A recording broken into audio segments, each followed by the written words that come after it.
اسباب علاش مازلت سيليباتير. الحاجه الاولى مخك الخامج، تحس ما عندها حتى دخل الحكايه هذه، اما صدقني كي يبدا مخك خامج اي طفله تعمل معها كونتاكت طول مخك يمشي لبعيد.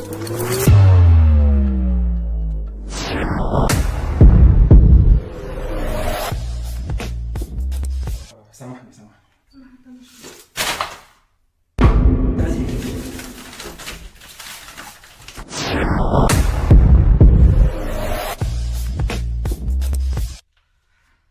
ميرسي اللي عاونتني.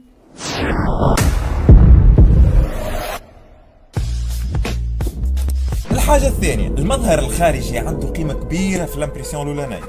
كي تخرج باش تقابل طفله وانت لابس حوايج كيما هكا، مش كي باش تخرج تقابلها وانت لابسها من الاخر تحسها وهره متاع واحد عنده بورش شعول. الحاجه الثالثه من الحاجات اللي تطلع لك بواناتك مع الطفله كي تكون جنتلمان، تقعدها على الكرسي، تدللها وتختار لها انت على كيفك. سير قعدت كان كعبة برد. كعبة بركة.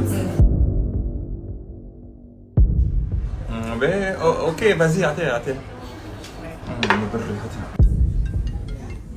الو امبوسيبل، فتح له السكر في حال اختراع على الاخر. بربي تخبرك انا بعث ميساج. شد اشرب.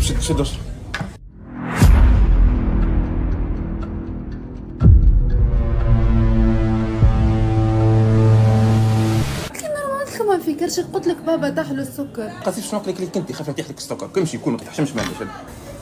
سامحني لازم انت قدكش متربي، ميرسي اللي خدمت فيه.